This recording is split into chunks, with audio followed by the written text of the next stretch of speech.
Hola, hola, bienvenidos todos, todas, todes a esta hermosísima comunidad de Orgásmica, este podcast donde hablamos acerca de la sexualidad, la sanación, sin tabús y sin restricciones. Y el día de hoy tengo un invitado que es muy personal para mí. Es un invitado hermosísimo, su nombre es César Silva y es musicoterapeuta.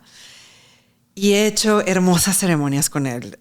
Expansivas, bellísimas, de ayahuasca, de hongos. Ha sido hermosísimo, así que es un placer tenerte conmigo, César. Bienvenido. Muchas gracias, Virginia. Me encanta tener hombres en este espacio, hombres medicina como tú y hombres multifacéticos como tú, porque yo me puedo identificar mucho con ser multifacético. Okay. En el mundo que es espiritual y en el mundo mundano, como lo dices tú, ¿no?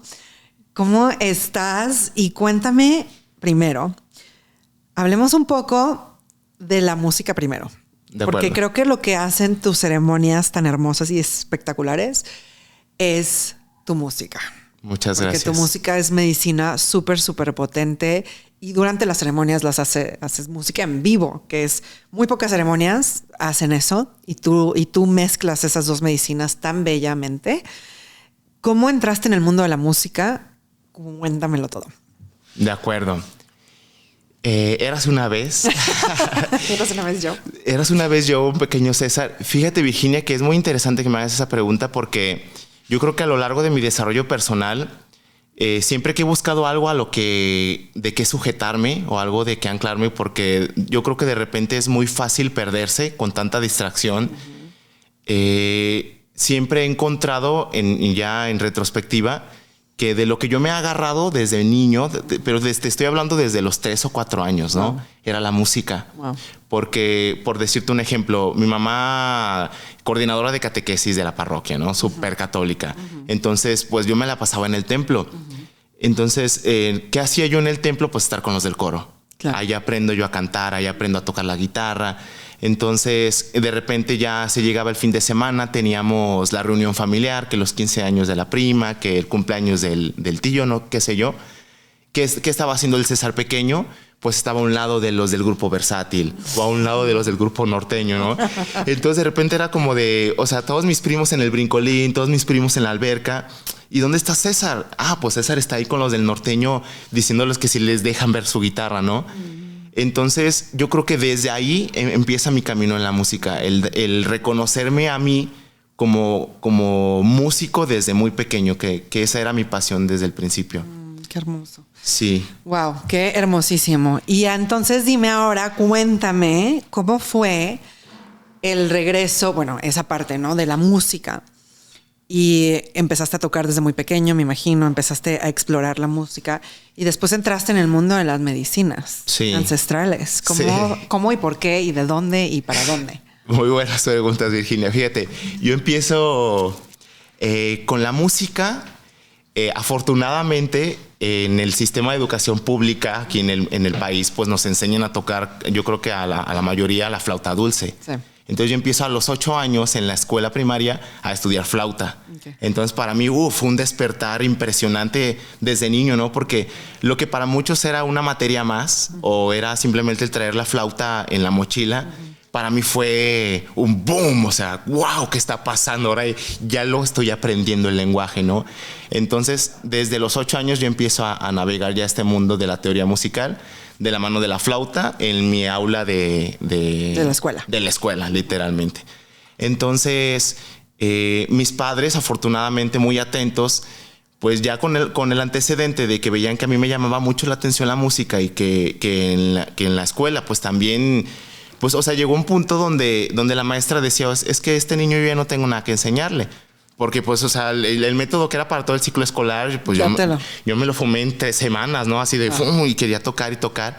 Entonces me buscan un maestro particular de guitarra clásica y de la misma flauta. Okay. Entonces ahí empiezo como ya a tomar clases más formales aparte de lo de la escuela, ¿no? Pero te estoy diciendo, yo empiezo a clases desde los 8 o 9 años. Ah, no, chiquitito. Muy pequeñito, sí. Wow. Sí. Entonces empezaste con esa flauta y después la guitarra. Después la guitarra. Okay. Sí, estudié ya después una carrera técnica en guitarra clásica en el Instituto Cultural Cabañas. Okay. Empiezo a conocer muchos maestros que yo no me daba cuenta, pero fíjate, mi maestro de solfeo del Cabañas, él era cabalista. Entonces, él siempre me decía y les decía a los demás maestros, mira, ese muchachillo trae luz. A ese muchachillo hay que ponerle atención. Y yo decía, pues no sé a qué se referirá, ¿no? Pero a mí siempre me gustaba, por ejemplo, tenía mis clases de música y mi maestro se llama Bernie, le mando un saludo enorme. Al final me hablaba de Kabbalah. Wow. Entonces, yo en ese momento ni siquiera me animaba a hablarlo con los demás porque no entendía qué me estaban enseñando, ¿no? Claro. Pero en mi mente sí estaba pasando toda una revolución en mi conciencia, pues de darme cuenta de que no solo existe en este mundo lo que podemos ver o lo que nos mencionan todo el tiempo, sino que hay otro panorama muy interesante que está siempre ahí, pero que no nos lo dice, ¿no? Que es invisible para muchos, pero muy visible para los que queremos verlo. Entonces, afortunadamente me encuentro con estos maestros que desde la música empiezan a enseñarme pues corrientes de pensamiento alternas a lo que es el pensamiento occidental. Entonces, pues en mi mente ocurren un montonal de pensamientos nuevos que no hacen otra cosa en mí más que darme sed de conocimiento. O sea, empiezo a leer filosofía, empiezo a querer empaparme de más, ¿no? De ya no solo de la música, sino de ya todo este despertar del pensamiento. Claro. Sí. Entonces tienes estos despertares del pensamiento y sientes que la música, ¿no? Mucha gente dice, la música es como un género, música medicina. Ajá. Pero también siento que la música es medicina. Como tal. ¿No? Exacto. O sea, sin importar qué música. Sin importar lo que escuches. Puedes poner una de la Cuisillos y te cura. O sea, es impresionante. Te cura todo. Sí. Entonces, sí, claro, la música en términos de medicina y en términos de agarrarla, no solo como, ay, sí, pero desde el espacio que tú tocas, estás conectado a algo, te sientes conectado a la hora que tú tocas, y no necesariamente en ceremonia, pero cuando tú tocas, ahorita que estás grabando tu disco, sientes como una conexión al más allá. Sí, fíjate que sí. Y esa conexión yo la empiezo a descubrir a los 16 años cuando consumo por primera vez lo que es una medicina ancestral. ¿Cuál fue tu primera? La psilocibina. Okay. Fue los hongos. Sí, fueron los hongos. Yo a los 16 años consumo por primera vez esta medicina, que debo confesar no fue en ningún aspecto ritual. Ajá. O sea, fue como el pachangueo. La verdad es que sí. O sea, fue de que yo acababa de entrar a la prepa y de repente llegó un amigo y me dice, oye, pues que fulano de tal conoce un lugar donde hay hongos. Ah, caray, hongos, pues, ¿qué es eso, no? No, pues unos hongos que te ponen chido. Ah, caray, no, pues, como dice por ahí el meme, ¿no? Ah, caray, eso sí me interesa, ¿no? Entonces vamos a buscar, y literal, afortunadamente este camarada, aunque no tenía él como tal, o sea, no era un chamán, no era nada parecido, pero sí, antes de comer la medicina, saca su saumerio. Ah, mira. Ajá, y enciende el copal. Entonces, pues para mí todo esto era nuevo. O sea, yo dije, ok, te lo he de confesar. Yo llevaba mis 6 de cervezas en la mochila y pues esperando la fiesta con la pachanga, como bien dijiste. Pero ya de repente veo que este camarada saca su copalito y de repente nos dice, ok, vamos a consumir los niños santos y que no sé qué. Ok, wow. Entonces guardé mis cervecitas y dije, ok, creo que aquí vamos poniendo serios. Esto es algo diferente. Boom, consumo yo la medicina y yo recuerdo que yo le decía a mi amigo, voy a decir su apodo, se llama Vampi. Él me dice, César, ¿cómo estás? Yo le digo, impresionantemente bien. Jamás me había sentido tan bien. Te lo juro, Virginia, me jalaba los pelos y yo le decía, ¿qué me diste? Dime, necesito saber qué me diste, porque yo jamás había experimentado algo parecido. Y muy, muy en el fondo, aunque mi concepción en mi mente no me alcanzaba para definir lo que yo estaba experimentando, yo sentí que me conectaba con algo, pero con algo que era, por ejemplo, yo en este mundo a veces les digo, me cuesta trabajo discernir lo que es real y lo que no. O sea, porque ya, o sea, todo está diseñado de una manera tan compleja que de repente a veces estás viviendo algo que tú juras que es real. Sí. Y de repente, pum, llega el momento donde te das cuenta que era una fantasía, que era algo que era tu vida quizá muy, muy real el sentimiento, pero ya en este plano de la realidad pues no estaba ocurriendo, ¿no? Entonces yo me doy cuenta cuando conecto con esa parte que eso sí era real, que eso no había manera que alguien lo manipulara, porque era yo, era algo en mi interior que a lo que yo sabía que nadie podía tener acceso. Como la esencia. Exacto, así a mi alma o mi espíritu. Sí. O sea, ok, y esto que yo estoy con lo que me conecté, nadie puede entrar, porque ni yo había tenido acceso, ¿no?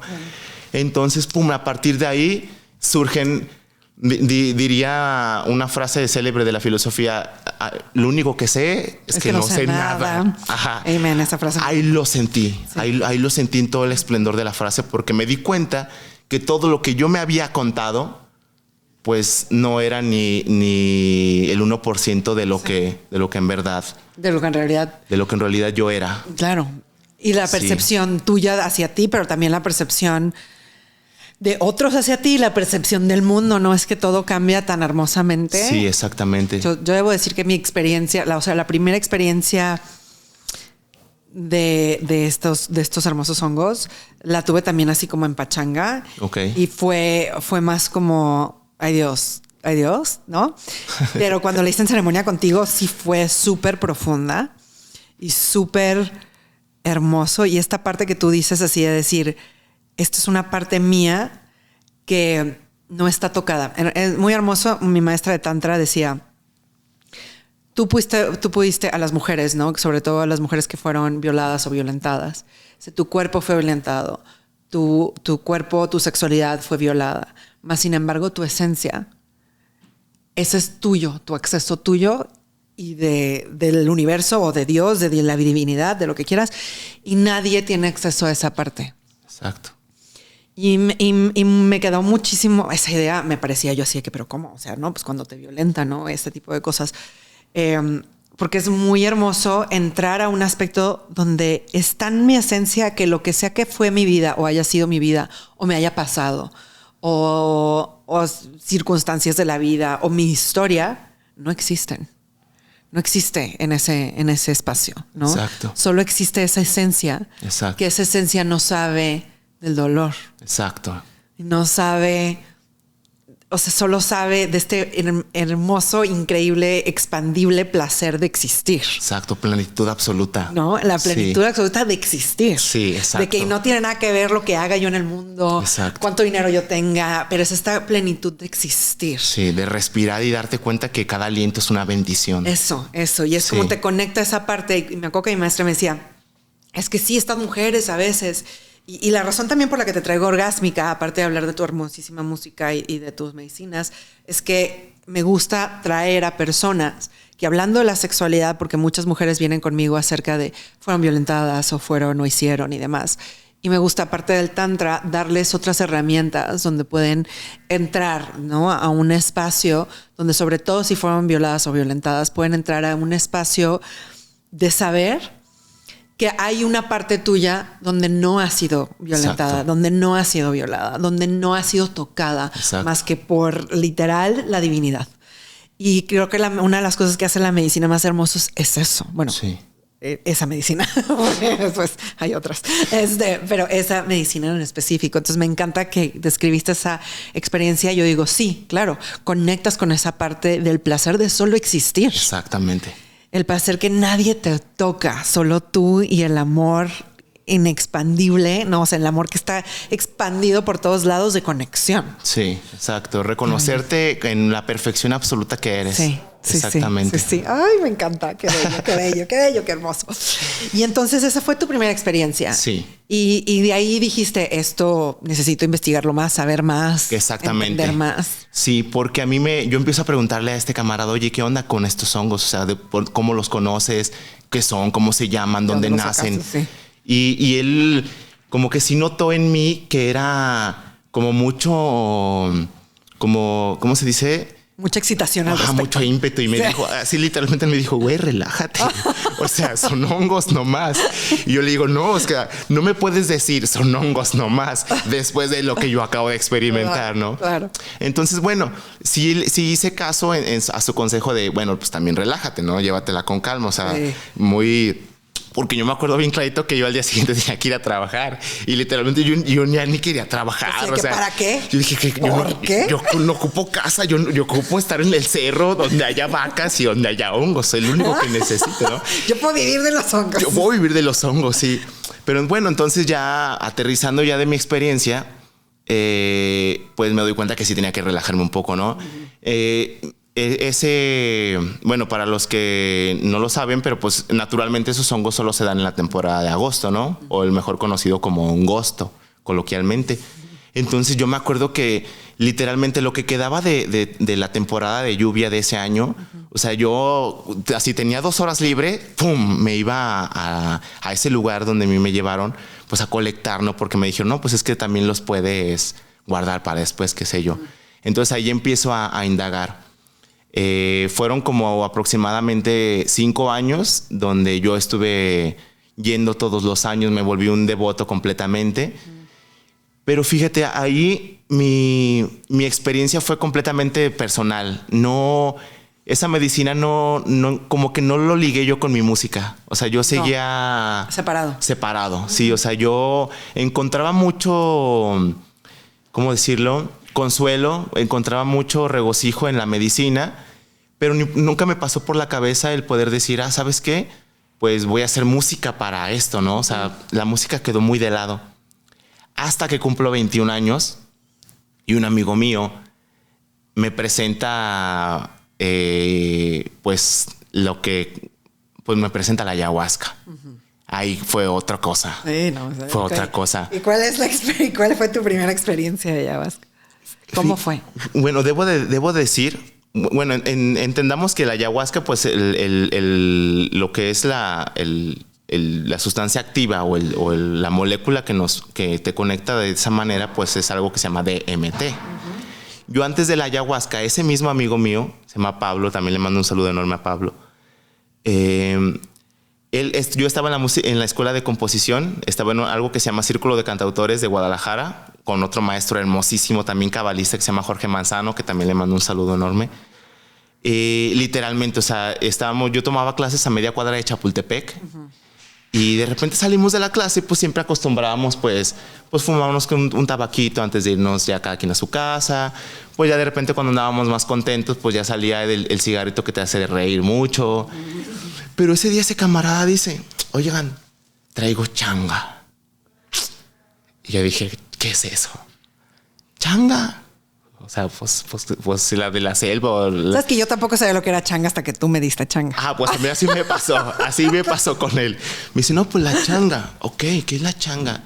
Y él me dijo, no, pues es DMT, extraído del tepescohuite, de una manera en la que no lo podemos fumar. Órale, yo ya había escuchado hablar del DMT en mi investigación con la psilocibina. Salió a flote, ¿no? Obviamente, en cuanto empiezas a indagar sobre medicinas, sale a flote el DMT. Entonces, ¡pum! En cuanto así dijo, es DMT que te puedes fumar. Yo lo único que escuché en mi cabeza es, César, vas a fumar DMT. Wow, así no dudé, jamás dudé. Fue un poquito fuera de, pues te digo, o sea, estábamos en Chapultepec, literal. Sí, o sea, no es dentro de una ceremonia. Claro que la ceremonia de la vida, pero estábamos literalmente en el corredor de Chapultepec, en el camellón. Santa madre. En la calle. Dios, qué miedo. En la calle, así. Él sacó la pipa, le echó la changa, puso música. Fue la primera vez que yo escuché lo que llaman música medicina. La escuché de su celular en el altavoz de un Motorola G, así, no, ni siquiera traemos así que la party box de JBL. No. Él puso su celular ahí a un ladito mío. Fúmale, papi, me dijo. Pues va. Yo le fumé. Si la psilocibina me había hecho sentir cosas impresionantes, te lo juro, yo en ese entonces yo me movía en el tren ligero, en el metro. Ese día tuve que caminar a mi casa. O sea, yo me sentía tan pleno que no quería, no sé, tumbarme ese mood, ¿no? Fue impresionante. Entonces, yo me acuerdo que lo único que le dije, igual que a mi otro camarada, fue, o sea, dame más de esto. O sea, yo lo necesito porque no he probado nada jamás que me haga sentir así de bien, ¿no? Y lejos de lo que mucha gente de repente nos dejamos llevar con que es un viaje que te alucinógeno, porque la verdad es que eso es falso, nunca alucina uno nada. Me hacía encontrar o conectar con esa parte de la que hablábamos hace ratito, o sea, con esa parte de mí que es intocable, donde el tiempo no existe, donde el espacio. Somos invencibles, somos invisibles, somos perfectos, ¿no? Entonces yo le digo a él, oye, ¿qué onda? ¿Y tú de dónde sacaste esto? ¿Cómo es que lo conoces? Por favor, platícame más. Y él me dice, es que mi hermana hace ceremonias de ayahuasca. Ok. Yo le digo, ok, ¿y qué es la ayahuasca? Bueno, pues la ayahuasca es esto más o menos parecido, pero es un brebaje de la selva del Amazonas. Y para los que no saben, la ayahuasca es... es una medicina que se usa en la selva de la Amazonia. Tiene varios nombres. En Colombia la conocen como yagé, en Perú la conocen como ayahuasca, que es pues de manera muy resumida, pues un brebaje ancestral con el cual los indígenas del Amazonas pues conectaban con sus divinidades, ¿no? Es un enteógeno, así como en el diccionario, pues así lo podríamos definir como un enteógeno de Perú, de la selva del Amazonas, que contiene, entre otras plantas, pues DMT. O sea, en general. Perfecto. De manera para general. que hay gente igual que no sabe, ¿no? Entonces, exacto. Y dijiste algo, antes de que nos vayamos a este viaje de la ayahuasca, dijiste algo muy interesante, porque dijiste, dame más de esto, quiero sentirme más así. Y creo que mucha gente en cuestión de sanación y en cuestión de ceremonias, es decir, mi pregunta es, ¿te puedes volver adicto a el DMT, a los hongos? Puede causar un tipo de adicciones de que la gente, y no necesariamente en cuestión de adicciones como, no sé, la heroína, ¿no? Que es físico, pero el estar, ¿no? Porque también conozco mucha gente que se ha aventado de que 30 ceremonias de ayahuasca en 2 meses, porque esa primera experiencia, ¿no? De quiero, pues ¿quién no va a querer estar conectado en ese momento, ¿no? O sea, verdad, sí. ¿quién? Claro que, o sea, obviamente tienes esa respuesta, ¿no? De decir, wow, quiero estar conectado. Y sobre todo porque estabas más chavo. ¿Cuántos años tenías? 21 años. 21 años. Claro, a los 21, pues por supuesto. Hubiera dicho, quiero más de esto. Sí. Entonces, esa es mi pregunta. ¿Hay adicciones dentro de esto? Mucha gente se pregunta, es como que, no me va a gustar demasiado. Sí. Y van con ese miedo. ¿Qué piensas tú de eso? Muy buena pregunta. Fíjate, yo voy a responder tu pregunta con 2 cosas. En primer lugar, yo creo que sí puedes volverte adicto.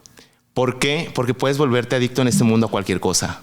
Puedes volverte adicto a ver TikToks, puedes volverte adicto a dormirte tarde, puedes volverte adicto al sexo, puedes volverte adicto a la comida, ¿no? Incluso, o sea, a los malos hábitos, ¿no? Yo creo que la dependencia, pues en primer lugar empieza en tú cómo desarrollas tus hábitos. Desde esa perspectiva, yo te diría que sí podrías volverte adicto a lo que es la medicina ancestral, llámese jicuri, llámese hongo, llámese ayahuasca. Pero en lo particular, bueno, por un lado es esa, yo te diría que sí. Siempre pasa cuando pues no somos capaces de afrontar lo que es como es, ¿no? Si queremos evadir, por ejemplo, yo tengo amigos o gente que de repente va a mis ceremonias y dicen con orgullo, pues yo tengo, así como dices, esta es mi 30ª ceremonia. Sí, Entonces dices, ok, pero pues tampoco es como para ponerte un estandarte, o sea, tampoco son carreritas, ¿no? O sea, hay gente, yo he visto gente que con una sola ceremonia lleva su desarrollo personal a otro nivel, o sea, completamente. Entonces yo creo que no es tanto como de cantidad, sino de la percepción también que tengas tú y de creo que lo voy a decir en inglés, el self-awareness, o sea, como el darte cuenta también en qué espacio estás. Yo solo he hecho ayahuasca una sola vez, esa vez contigo. Ok. Y mucha gente me ha invitado después, decía que, ay, ven, hace. Y yo digo, la información que yo recibí esa vez me sirve para varios años. Exacto, exactamente. Me sirve para varios años porque ¿de qué me sirve yo tener que te da una hermosa, no solo es una experiencia que vives, ¿no? en el cuerpo, pero también te da información, te puede dar información porque estás abierto a este otro espacio donde te da información, pero ¿qué haces tú con esta información en el mundo que vivo, que es en de tercera dimensión aquí presente contigo? ¿No? Entonces, ¿qué voy a hacer yo en este mundo con esa información que me da la medicina? ¿No? Exacto, tal cual. Y mucha gente se decía que, bueno, pero el siguiente y a ver qué otra cosa tengo que hacer. Y yo de que, no. A mí ese viaje me dio lo suficiente como para 3 o 4 años. Exacto. Para bajar la información y para hacer lo que esa información me dio. Exacto, porque al final de cuentas es un compromiso, ¿no? Es un compromiso. Sí. Si me dieron una información por algo, ¿no? Exacto. O sea, la información me llegó por algo. Sí. Y me están guiando a algo por algo. Y si yo lo tomo como, ok, bueno, ya, medio lo hice, a ver lo siguiente. No, y después también tengo gente que me dice que la medicina los regaña, ¿no? Exacto. Por la medicina sabia. Es como cuando vas a la escuela y no haces la tarea. Sí. O sea, si tú haces tu tarea, pues puedes seguir yendo a clase y vas a estar con el maestro, pues de lujo, ¿no? Te va a decir bienvenido y te va a seguir enseñando más. Pero si vas a la clase y no haces la tarea y llegas a la siguiente clase y no has hecho nada, pues obviamente no va a haber avance, ¿no?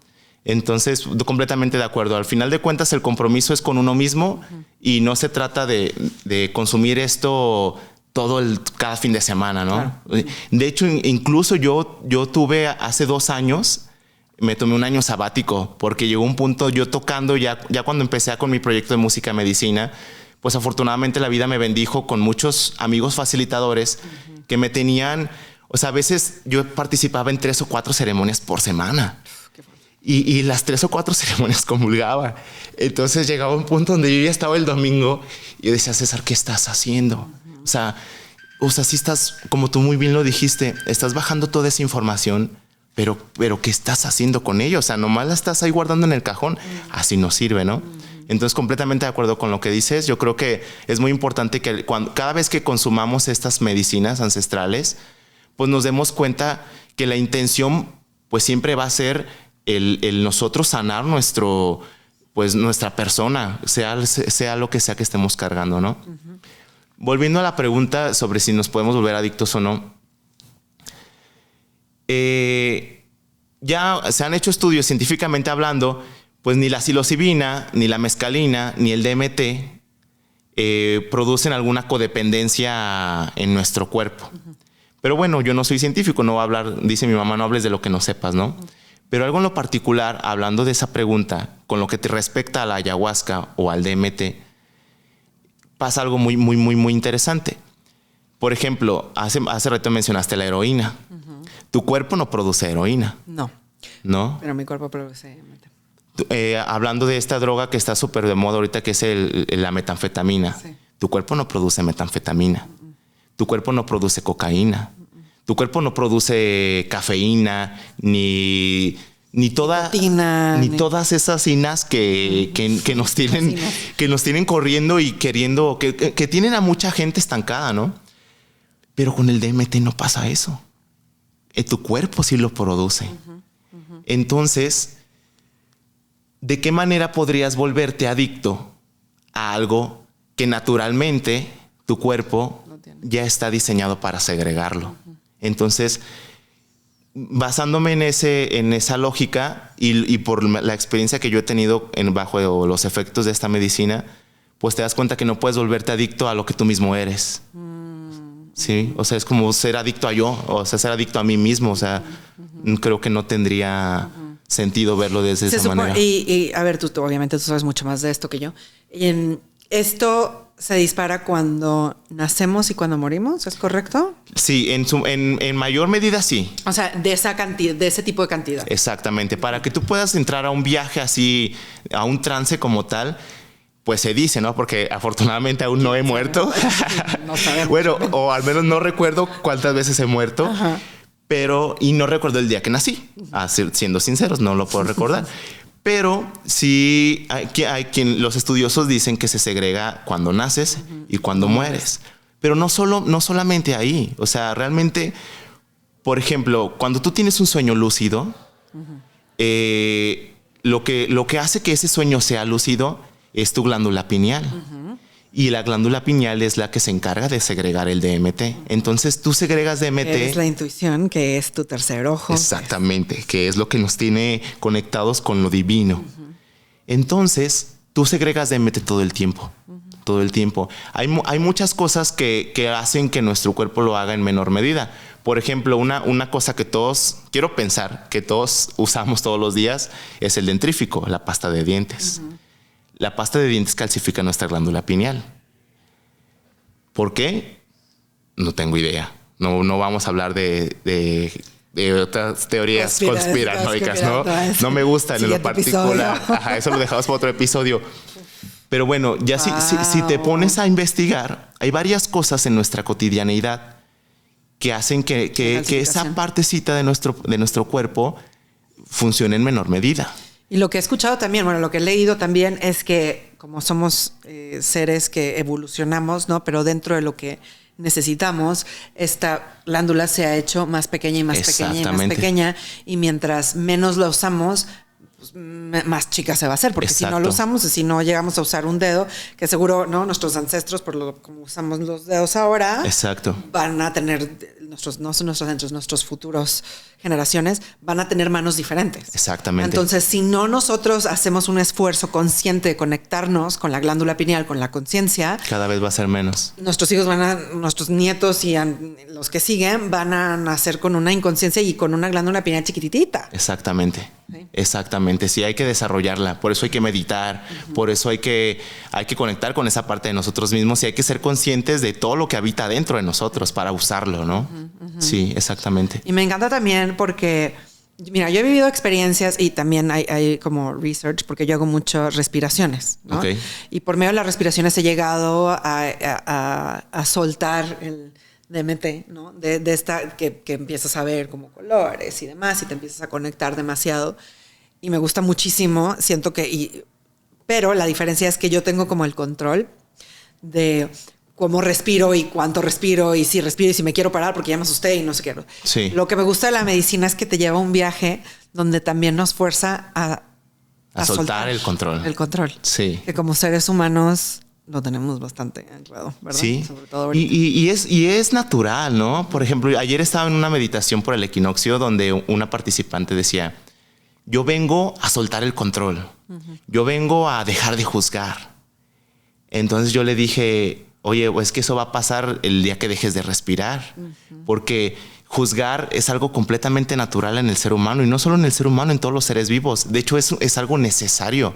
No, todo el tiempo estamos juzgando qué es bueno y qué es malo. Para sobrevivir. Para sobrevivir, exactamente. Por ejemplo, hablando de sustancias, o sea, yo podría decirte, es que yo no debo de juzgar nada. Pero yo no me voy a meter esas cosas. ¿Por qué? Porque las juzgo. Entonces, yo creo que también es aprender a reconciliarnos con nuestro juicio. Simplemente no se trata de soltar el control. Yo creo que es todo lo contrario, sino de tomar el control, de tomar las riendas de nuestro propio pensamiento y aprender a juzgar de una manera en la que pues ese juicio no sea sabotaje, ¿no? Donde no nos haga daño, ¿no?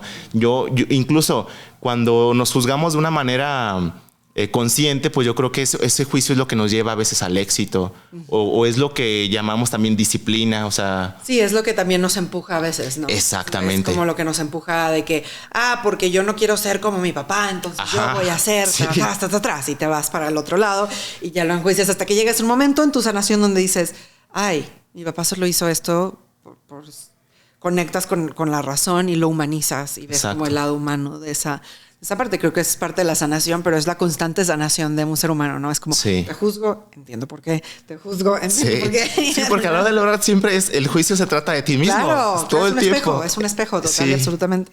Sí. Y entonces cuando descubriste la ayahuasca, ¿cómo entraste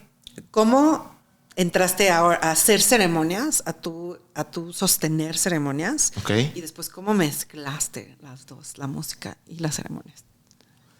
Ok, fíjate que yo empiezo a ser facilitador con mis amigos. Ok. Yo jamás lo he intentado hacer así como de mi oficio, por ejemplo, por decirlo de alguna manera. Yo me dedico a hacer ceremonias, yo creo que no.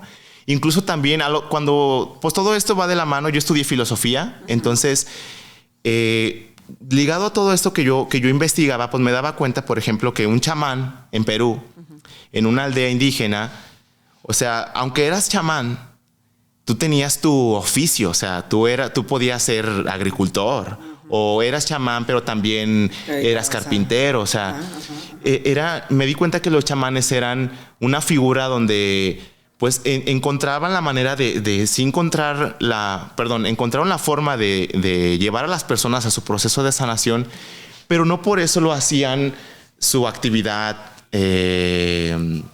primordial, por decirlo así, o su sustento. Sustento. Ajá. Entonces, a mí como que esa idea me gustaba, se me hacía padre porque yo decía, ok, es que yo, por ejemplo, si a mí me lo preguntas, a mí me encantaría regalarla. O sea, porque en su momento a mí me la regalaban. O sea, no llegaba con esa gente que yo les decía, ¿cuánto cobras? Y me decían, ay, papi, aquí no cobramos. Ponte chido. Aliviánate. Mi paga, un amigo mío que se llama Valentín, me decía, aquí ¿sabes qué es lo que te cobro? Que sonrías cuando acabe tu viaje. Si me sonríes, no me debes nada. Wow, entonces como que esa idea me gustaba. Me gustaba no tener que esencialmente llegar al intercambio, ¿no? Al intercambio económico, así hablándolo como debe de ser. Entonces, pues con todo esto que yo hacía, pues yo era músico, yo tenía en ese momento mi trabajo, pero pues la gente a mi alrededor de repente me preguntaban, o sea, y a mí me llenaba como de orgullo porque me decían, güey, ¿qué estás haciendo? Y yo, ¿qué estoy haciendo? ¿De qué? Pues es que te veo diferente. No, pues todo bien. No. O sea, tú algo estás haciendo. O sea, yo te noto de un antes y un después. Entonces yo le decía, es que ¿sabes qué? Pues yo probé esto. Entonces me decían, pues yo quiero. Pues va.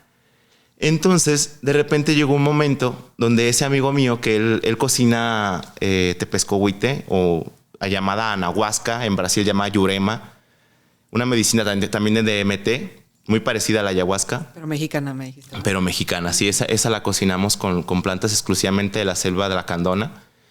Y un día yo le dije, oye, ¿me podrías tú hacer el favor de hacerme una ceremonia para mis amigos? Es que tengo varios amigos que quieren, ¿no? Para este momento yo ya tocaba en sus ceremonias. Yo ya eras el músico. Ya era el músico de las ceremonias. Ajá, yo ya tenía como unos 3 años donde pues cada fin de semana yo estaba en las ceremonias como músico, solamente como músico, ¿no? Porque a partir de la ayahuasca, yo me acuerdo que en mi primer ceremonia la cosa es tan impresionante. Yo iba a mi guitarra y mi flauta. No sabía por qué. No, yo no iba a tocar, pero yo me dijeron, no, pues llévate que un sleeping, llévate tus cobijas.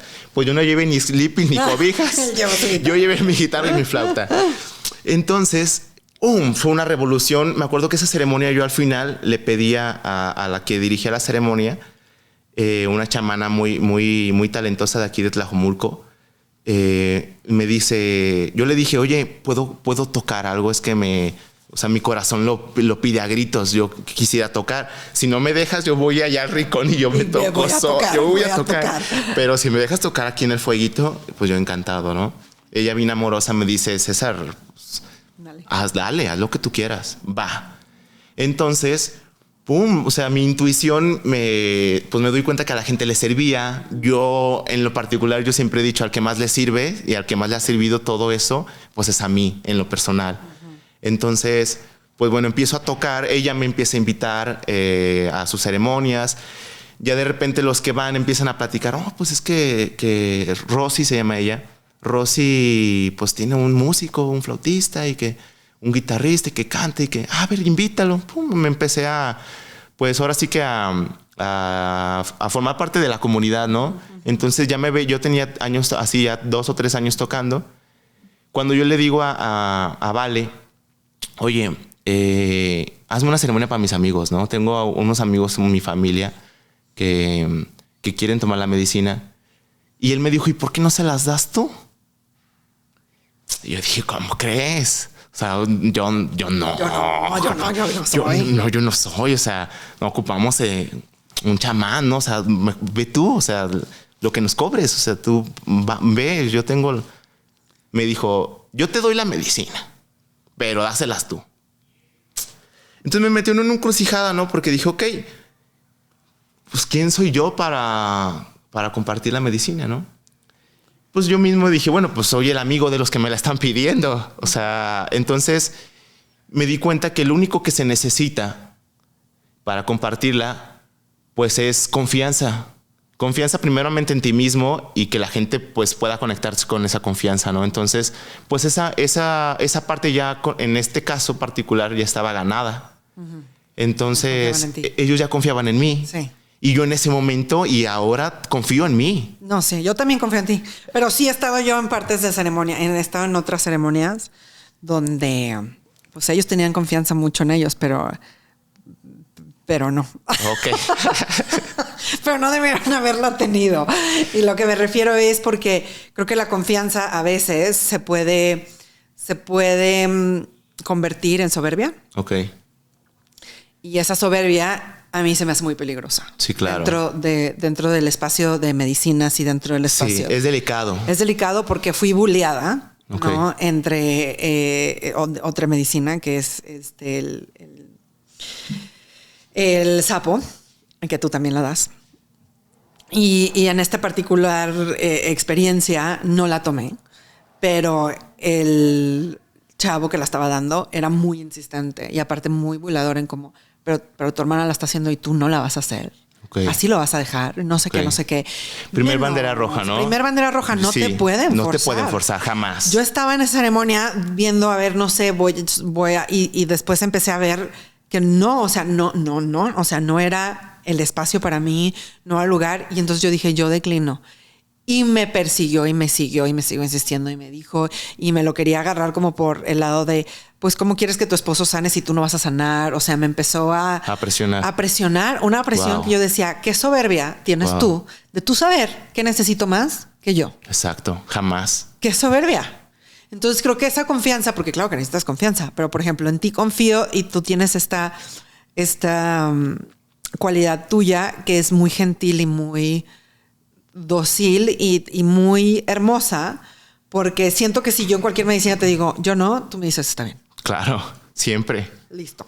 Y confío en ti que sabes, uno, que sabes lo que estás haciendo y dos, que no hay esa soberbia de tú saber más que la medicina o de tú saber más que la gente que está, ¿no?, a tu alrededor. Exacto. Y creo que hay personas, varias personas en el mundo de la medicina que pueden caer en esa soberbia y es muy peligroso. Es muy, muy peligroso. Hay que tener mucho cuidado con quién vamos. ¿Con quién? Sí, no. Yo jamás me podría poner a decir con él sí, con él no.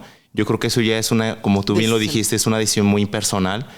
Pero yo también, en lo personal, sí me he dado cuenta que es algo con lo que tenemos que tener mucho cuidado. Porque así como la medicina es muy poderosa, la mano que te la comparte también tiene mucho que ver. Y no porque necesites que te lo dé alguien iluminado o alguien, no, alguien fuera de lo común, jamás. Simplemente tiene que ser alguien que su intención no sea otra más que la de alcanzar tu más alto bien.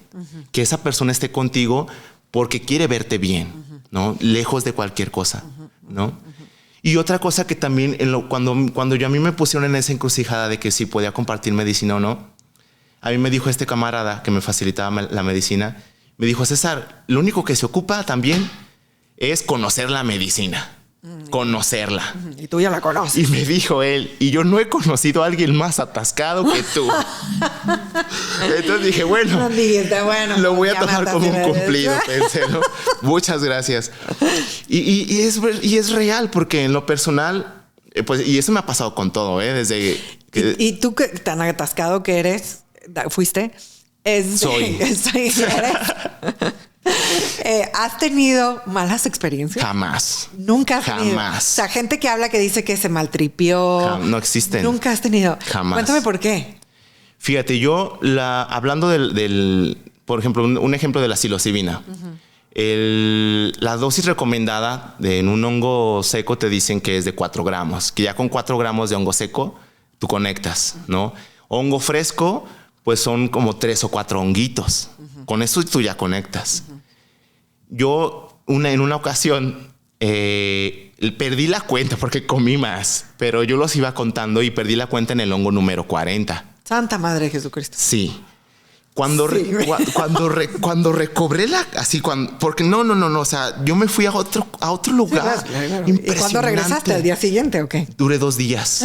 Duré 2 días en el cerro, donde lo único que comía eran hongos. Y me acuerdo, y me acuerdo entre comillas, porque iba con un amigo que se llama Nelson, y él me decía, ¿te daba agua? Porque te veía la boca seca, César. Entonces yo te daba agüita, pero tú seguías en tu trip.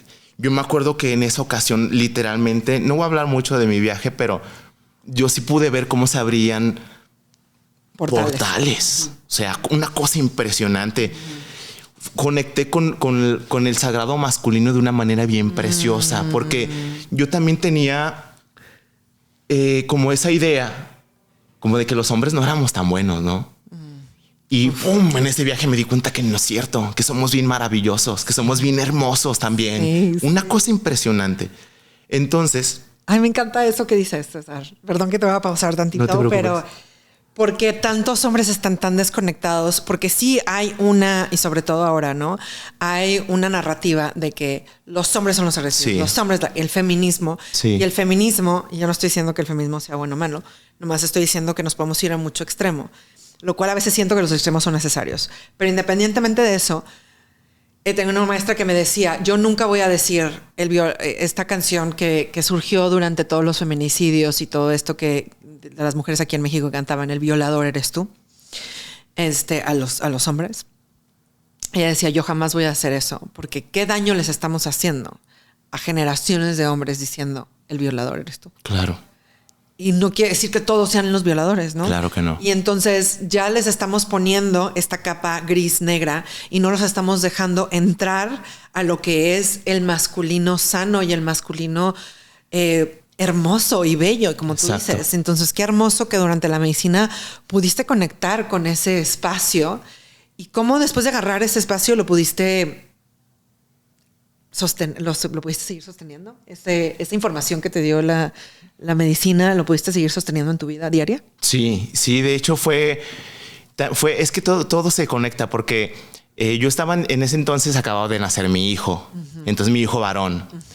Yo estaba teniendo unas diferencias con mi pareja porque, bueno, no estoy seguro de por qué, pero por algo, pero en la familia de ella sí estaba como dañada esa figura. En el caso de la mía no, porque por ejemplo, nosotros siempre tuvimos, mis hermanos y yo, pues un papá súper presente, un papá súper cálido, un papá que si yo necesitaba que alguien me escuchara, yo sabía que podía ir, tocaba la puerta de su cuarto y papá, fíjate que esto y que el otro.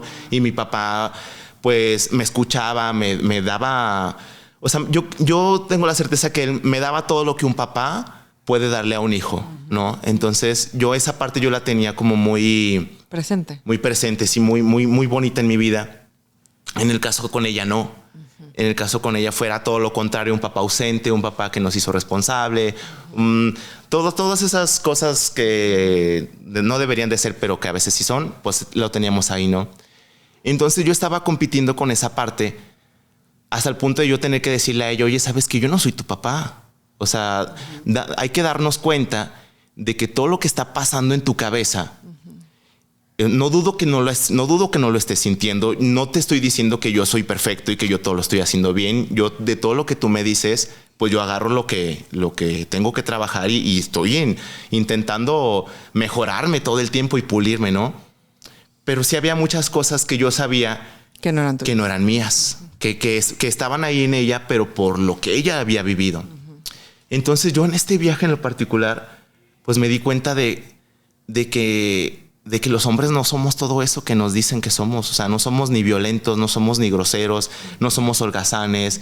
También hacemos qué hacer. Nos encanta proveer, pero también nos encanta sentirnos cuidados. También nos encanta que nos chiquen. Entonces, ¡pum!, es como de darme cuenta de, ok, el hombre, así como está el sagrado femenino, estamos los sagrados masculinos, ¿no? No hay uno sin el otro, ¿no? Uh-huh. Entonces, volviendo a lo de los malos viajes, yo ese viaje, ya cuando regresé, yo ya no tenía guaraches. O sea, mis guaraches no supe en dónde quedaron. Yo ya no tenía, o sea, mi cartera no sé dónde quedó, mi celular no supe dónde quedó. Tenía un ojo morado. Santa, o sea, de que un ojo ya no lo podía abrir y no sabía por qué. Y entonces, de hecho, todavía yo me acuerdo, llegué descalabrado a mi casa. Todavía llegué y mi esposa me dijo así como de... Pues, ¿qué hiciste? ¿Dónde vienes? Así, literal, no sé si puedo decir groserías, pero... Sí, por supuesto. Me dice, no mames, cabrón, ¿a dónde fuiste? Y yo, pues al cerro a comer hongos, ¿no? Pero lejos de un mal trip, o sea, yo venía, pero sí regocijándome. O sea, porque... Pues sí vi cosas que no me gustaron. Yo entiendo esa parte que la gente dice, te asusta.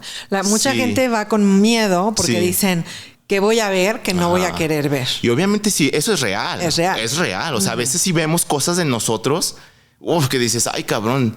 Uy, sí, estoy medio enfermito. O sea, sí ocupo sanar. Pero yo creo que no, en mi cabeza no lo podría yo ver como algo malo. Todo lo contrario. O sea, dice Mario Benedetti, a los que me confrontan los llamo mis amigos. Entonces yo a esa parte también lo veía. Cuando yo mismo me estoy confrontando, lejos de molestarme o de enojarme conmigo, es como de gracias, César. Gracias por mostrarte como eres, porque de esa manera puedo mejorarte. Claro. Puedo pulirme. Entonces es más que nada una reconformación acerca de lo que es un mal trip, ¿no? Exacto. O sea, con lo que tú dices es de que pues, sí, igual te vas a sentir incómodo, igual sí, no la vas a pasar también viendo cosas de ti que no quieres ver, pero eso no quiere decir que sea un mal trip, al contrario. Exacto. Para eso estás ahí, por algo también. Porque creo que la medicina está mostrando eso. Creo que la medicina es muy sabia en cuándo mostrarte qué, ¿no? Sí, de acuerdo con eso. Entonces creo que te va a mostrar cosas que ahora puedes ver. ¿no? Y si vuelvo a hacer ayahuasca en un par de años, me va a mostrar diferentes cosas que ya tengo otro diferente acceso a ver. Exactamente. Sí, completamente. Entonces yo, lejos de decir un mal trip, no, yo creo que todo es necesario y si de repente las personas que se avienten esta aventura, si de repente vemos algo que no nos gusta, o sea, no hay que quedarnos con esa parte de, ay, no, es que esto no me gustó, me siento incómodo, ¿no? No, o sea, que hay que cambiar para que no estés incómodo. Por supuesto. Y ¿no? ahí viene lo que habíamos hablado, ¿no? De que, ya lo viste y entonces ahora ¿qué vas a hacer al respecto? Exacto. Bajas al mundo tercera dimensión, ¿qué vas a hacer al respecto de esta cosa? Sí. Y entonces cuando uniste, volviendo un poco a tu medicina música, cuando uniste a los dos y qué tanto, es que no sé ni cómo explicarles cómo es la música de César y la medicina. O sea, es algo hermosísimo, bellísimo, porque aparte siento que tú vas sintiendo lo que estamos sintiendo y nos estás guiando por medio de tu medicina. Sí, y eso no es contemporáneo, eso es ancestral. Sí. Por ejemplo, hay algo en Perú con la tribu que comparte ayahuasca que se llaman ícaros. Uh-huh. ¿Qué es un ícaro? Pues en español sería un canto sagrado. Uh-huh. ¿Qué es un canto sagrado para ellos? Ellos dicen que el canto más poderoso es el canto silábico. ¿Qué es el canto silábico? Pues un canto donde no necesariamente tienes que pronunciar palabras. Ok. O sea, donde tú puedes decir... Eso, exacto. Ese es el canto silábico. Ya puedes hacer ícaros. Contratada para mañana. Gracias. Y entonces... ellos en los textos que comparten sobre cómo canalizan los ícaros, Bueno, algo bien interesante. Yo en la universidad tuve un maestro donde me impartía la materia de etnomusicología.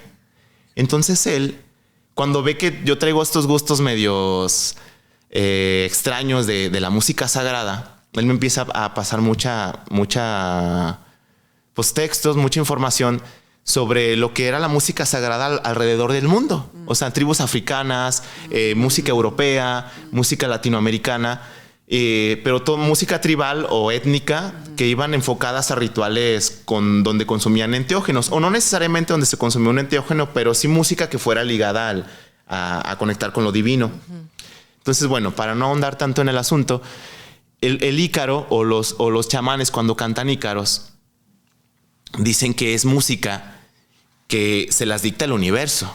O sea, donde están en el ritual y yo te canto a ti lo que el universo me dicta que te cante, porque es lo que tú necesitas, ¿no? Es por eso que yo muchas veces cuando me preguntan, oye, ¿la música que cantas es tuya? Yo les digo, sería demasiado egoísta y soberbio decir que sí. Sí. O sea, legalmente, pues sí. Sí. En el mundo aquí de tercera dimensión. Sí. Aquí en la 3D sí, es música de César Andrés Martínez Silva y todos los derechos reservados, ¿no? Pero si nos vamos más allá de eso, yo diría que la música no jamás va a ser mía. La música es del universo. La música resuena en todos lados. Pero ¿sabes qué? Yo pienso lo mismo del arte en general. Sí. O sea, el buen arte, ¿verdad? Porque también hay cada cosa. Pero yo hay veces que escribo películas y demás. Aparte, César estuvo en mi película que ya va a salir. Y yo a veces escribo algo y digo, esto no lo escribí yo. Exacto. ¿No? Exacto. O sea, y entonces digo de que, sí, padrísimo, yo me llevo todos los aplausos y demás, pero yo sé que esto no fue mío. Sí, completamente. Que gracias, tampoco escribo tan fregón en muchas de las... Y estoy muy consciente cuando escribo algo que es como, sí, esta sí fue yo. Bueno, y no me pasa todo el tiempo, pero sí me pasa a veces que escribo un guión y digo, wow, esto no es mío. Exacto. Esto vino de sabes algún lado, que pero viene no es de mío. algo más elevado. Pero no es mío. Pero claro, dice por Virginia, no tengo que poner un nombre. Pero te entiendo perfecto. Entonces, cuando tú estás con esa ceremonia, tú te sientes así de conectado. Sí. Te sientes conectado con las personas que estás. Sí, exacto. Y fíjate que eso me costó trabajo porque yo era consciente de que no todas las ceremonias lo alcanzaba. Al final de cuentas, pues siempre, gracias al cielo y gracias a la vida, pues al día siguiente eran buenos comentarios de wow, me encantó la música, qué bonita tu música. Pero yo muchas veces sabía que yo no había llegado a ese nivel. O sea, aunque a la gente le hubiera gustado, yo en el interior sabía, no, es que no estuvo tanto. O sea, yo no lo decía, pero me lo guardaba para mí. Pero con trabajo, con harto trabajo y buscando el hacerlo consciente, el conectar con eso, se logra. Y sí, pues es como este rollo de la telepatía, donde pues nos han hecho creer que el rollo es metafísico y que es un rollo de que existe, pero no existe, pero pues, por supuesto que existe, ¿no? Y somos capaces, ¿no? Entonces en la ceremonia, cuando logro alcanzar ese nivel, o sea, me ha tocado de repente que una chica que se me viene a la mente en lo particular ahorita en este momento, estaba yo cantando una canción que yo jamás había cantado. O sea, yo empecé con la guitarra, empecé con el loop y empecé a cantar una canción que hablaba sobre las mamás.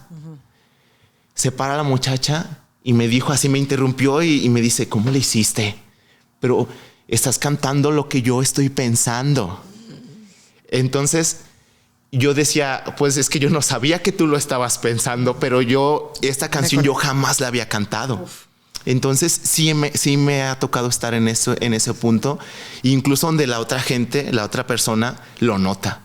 Decide, oye, ¿cómo le estás haciendo? Dime cómo ¿Qué está sucediendo aquí, pero lo que yo pienso tú lo cantas. Wow. Y yo en ese momento yo no, o a lo mejor todavía no lo logro hacer tan consciente, no sé si en algún punto lo pueda lograr. Pero sí hay veces que el mensaje te llega, así como tú muy bien lo dijiste, y tú sabes que eso no es tuyo. O sea, es como digo, esto yo ni siquiera hablo así. A veces estas palabras ni las digo yo, ¿no? Así que esta palabra ni sé qué significa, pero la escribí. Ajá. Y después veo qué significa y digo, madres, pues qué inteligente soy, ¿verdad? Exacto. No soy yo. Completamente, soy yo. Sí. Y eso pasa cuando logras pues, conectarte con la gente, porque siempre lo he dicho, o sea, esas experiencias, pues... aunque la experiencia al final es muy individual, ¿no? Eso también es bien importante. Y hablando también de como un dato importante para la gente que se quiera aventar estas experiencias, hay que cuidar eso. Tu experiencia y tu proceso siempre, siempre, siempre debe de ser individual. Nadie tiene el derecho de meterse en tu viaje, de meterse en tu experiencia, porque es muy delicado. O sea, estamos súper, hiper, mega susceptibles. Entonces, incluso que llegue una persona y te toque, no voy a decir es peligroso porque pues puede ser una buena intención quizá la de la persona que te toque, pero no debería de ser. No es recomendable. No debería, exacto. O sea, mejor ya que estemos otra vez todos en nuestra... ya bajando, aterrizando ya sin los efectos de la medicina, pues platicamos y hacemos una retro y nos abrazamos y ajó, decimos, ¿no? Y todo bonito. Pero en el momento no. En el momento debe de ser completamente individual. Sin embargo, eso no quita el hecho de que la experiencia es colectiva. Claro. Es colectiva. Claro. Entonces, sí te conectas con toda la demás gente. Claro. Inevitablemente. Y bueno, hacer música también es cosa. O sea, el arte es el colectivo, ¿no? O sea, lo estás igual haciendo tú, pero también es colectivo en cuestión de lo que estás viviendo, lo que estás sintiendo.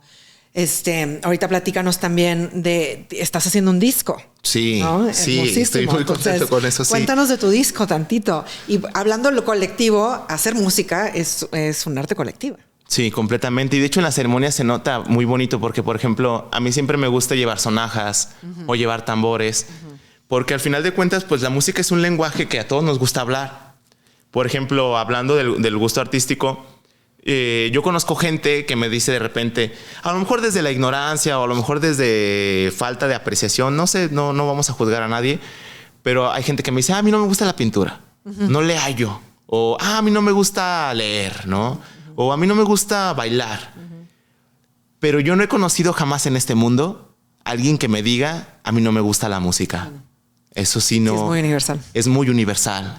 Entonces lo traemos dentro. Por eso siempre me gusta llevar las sonajas, porque llegó un punto donde ya, aunque yo esté tocando, alguien agarra la sonaja, alguien agarra el tambor. De repente me ha tocado que alguien ya empieza a cantar. Entonces, ¡fum! Eso es impresionante. Ahí es cuando el verdadero milagro ocurre, ¿no? Cuando ya empezamos a hacer de la música una sola cosa, ¿no? Eso me encanta. Eso me encanta. Una de las ceremonias que hice contigo, eso acabó pasando. O sea, nos empezamos a cantar todos y no sabemos qué estamos cantando y cada quien... Y te conectas de una manera tan bella en este como círculo de música con medicina. Es algo hermosísimo. Es impresionante. Es muy, muy hermoso. Sí. Entonces, para terminar, cuéntanos de tu proyecto, de lo que estás haciendo. Bueno, pues en mi faceta como músico, y porque la gente así me ha ido llamando, me bauticé como César el que silba. Así me pueden encontrar en las redes, en Instagram, por ejemplo, en mi próximo canal de YouTube. El disco pues lo va a presentar el César el que silba. Es un disco donde las 11 canciones son compuestas, si no durante la ceremonia, sí con esta intención de hacer música para procesos de sanación. Sin embargo, yo adopto todas mis influencias musicales. Por ejemplo, hay una canción que en lo personal me gusta mucho, que se llama La Puerta Está Abierta, donde si tú la escuchas es un dancehall, o sea, muy casi un reggaetón. Pero la letra habla sobre pues conectar con tu mamá, con hacer las paces con tu madre, de lo importante que es reconciliarnos con nuestra madre en primer lugar y con nuestra madre tierra de manera secundaria, que al final de cuentas pues es la misma cosa, ¿no? Pero bueno, en el disco reúno todo, es una mezcla de dancehall, de hip hop, de trova, tuve una faceta como cantautor, que pues aún sigue, ¿no? Pero ya como un poquito más producida. Pero bueno, eso se consta el disco. Y me encanta porque pues hay que también salirnos de los paradigmas, ¿no? ¿Qué es música medicina? Exacto. Como tú bien lo dijiste, al final de cuentas toda la música es medicina. Porque yo básicamente me he sanado con tequila y Paquita la del barrio. Completamente, sí. ¿No? Rata de 2 patas ha sido muy medicinal para mí en algún momento.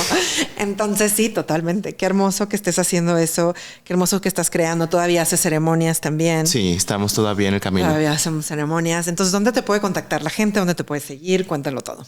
Muy bien, pues en primer lugar yo creo que está el Instagram, estoy como César ELQ, como si dijéramos Elque, pero abreviado, César ELQ Silva. También en TikTok me encuentran como César ELQ Silva y en YouTube igual, César ELQ Silva. Perfecto. Y ahí pueden contactarte de tu música y también si quieren ceremonias o si saben de ceremonias, ahí también te pueden contactar. Por supuesto que sí. Ok, perfecto. Bueno, yo y toda mi familia ha hecho ceremonias con César, así que se los recomendamos. Yo no les recomiendo a gente que no lo haya hecho yo primero y sobre todo cosas como la medicina, que para mí son bastante serias y bastantes... una última pregunta que te quiero hacer antes de terminar. Ahorita que estoy pensando en lo que le estamos diciendo a la gente, ¿hay personas que no se recomienda hacer medicina? Sí, completamente. En primer lugar, gente que esté bajo los efectos de algún medicamento psiquiátrico. Cualquier persona que esté bajo un tratamiento así, pues hay que consultarlo primero con nuestro doctor, porque sí es algo riesgoso, ya que pues la medicina actúa directamente en nuestro sistema nervioso, ¿no? En nuestro sistema neuronal. Entonces sí hay varias sustancias que pues no se llevan. Entonces sí es peligroso. Y también para la gente que consume algún tipo de droga, también hay que tener cierto cuidado. Entonces, si estamos bajo los efectos, ahora sí que esto no es para psiconautas. O sea, si te gusta el LSD, si te gusta tantas cosas que hay, ok, qué chido, pero no hay que confundirnos. ¿Por qué? No porque sea malo o bueno, ¿no? Yo nunca voy a juzgar a nadie, pero es peligroso. Entonces, si no queremos tener secuelas, si no queremos tener algún tipo de daño físico, sí hay que ser conscientes. Por eso las dietas, siempre hay que hacer nuestras dietas. Imagínate, si no podemos ni siquiera comer carne antes de consumir estas medicinas. Eso es importante que la gente sepa, que antes de una ceremonia hay que prepararnos. Esta dieta que tienes que hacer días antes para poder prepararte físicamente para poder recibir esta medicina. Entonces, no cualquiera es así de que, pues vamos a hacer la ayahuasca y así. Porque ahorita estoy promoviendo algo que a mí me ha servido bastante, pero también quiero poner como el warning sign, ¿no? Claro, es importante. De que no todo mundo y no como sea y no a donde sea. Sí. Y que hay maneras de hacerlo y que sí, la mayoría de las personas, la mayoría de las ceremonias te dicen cómo hacer esta dieta y si no, ve con alguien que te diga cómo hacer este tipo de dieta para que prepares tu cuerpo y prepares tu mente y prepares todo. Y si llegas al punto donde conoces a alguien que te dice, no hay problema, tú tómatela, bandera roja. La bandera roja. No te la tomes. Sí. Banderita roja. Entonces eso es muy importante para terminar este espacio de yo darles a alguien que yo estoy recomendando, pero desde un espacio donde a mí me ha hecho sanar y a mí me ha hecho mucho bien, pero también desde un espacio donde fue muy recomendado, donde fuiste muy recomendado, en donde Muchas lo recomiendo. Y tengan mucho cuidado con quién, porque yo también estuve en un espacio donde no estaba nada padre, no estuvo nada increíble y sí fue... Gracias a Dios no la tomé, pero sí fue como ver como lo peligroso que puede llegar a ser, ¿no? Claro. Entonces escuchen estos warning signs y tomen sus propias decisiones bajo estos warning signs. Y bueno, muchísimas gracias, César, por ser parte de con todo el gusto del mundo, Virginia. Este episodio de Muchas Orgásmica gracias. y por compartir tu medicina y tu viaje y todo. Y este viaje orgásmico hermosísimo que es la medicina, porque sí, realmente, ¿no? Sí, completamente. El conectar con esta parte es un orgasmo, sí. es una hermosísima conexión orgásmica así del universo. Sí, y lástima que el tiempo ya no nos alcanza, pero también a lo largo de mi experiencia me he dado cuenta que estas medicinas siempre nos hacen llegar a ese punto donde qué tan bien estamos o con nuestra sexualidad en lo personal. 100%. Porque quizá ya sea tema para otro episodio, pero sí es importante también hacer las paces con esa parte. Por supuesto. Bueno, es que a mí por eso te pregunté de esta parte, ¿no? De que tenemos intocable, porque nos quedamos mucho en nuestras historias de lo que es la sexualidad, de lo que es esto. Y cuando tocas y sientes esta parte que la medicina te da, dices, wow, no, mi sexualidad es todo, estoy abierta, mi sexualidad es toda yo. No hay estas restricciones de lo que te dice la religión, la cultura, todo esto. Y entonces te hace ver, ¿no? En dónde te estás bloqueando. Exactamente. Y eso es una de las cosas que a mí también me ayudó. Entonces, totalmente. Ya tendremos episodio 2 donde vayamos más a fondo, pero quería que la gente conociera esta medicina, tu medicina, y la medicina, las dos medicinas tuyas, que son la música y dar ceremonias. Muchas gracias. Muchas gracias por venir, César. Al contrario, muchas gracias a todos y de verdad los invito a que se den un vistazo ahí por las redes para que por favor, escuchen síganlo, un poquito de música. Escúchenlo todo y así que nos vemos la próxima semana. Si les interesó este episodio, si tienen preguntas de este episodio, siempre me pueden preguntar. Si les llama la atención y dijeron, necesito saber más, pregúntenle a César más acerca de este tema. Ahí síganlo en sus redes sociales. Y si tu intuición te dice, este episodio lo tiene que mandar, se lo tengo que mandar mándaselo a esa persona. Por algo te está saliendo esa intuición. Compártelo a tus personas y nos vemos la próxima semana. Adiós.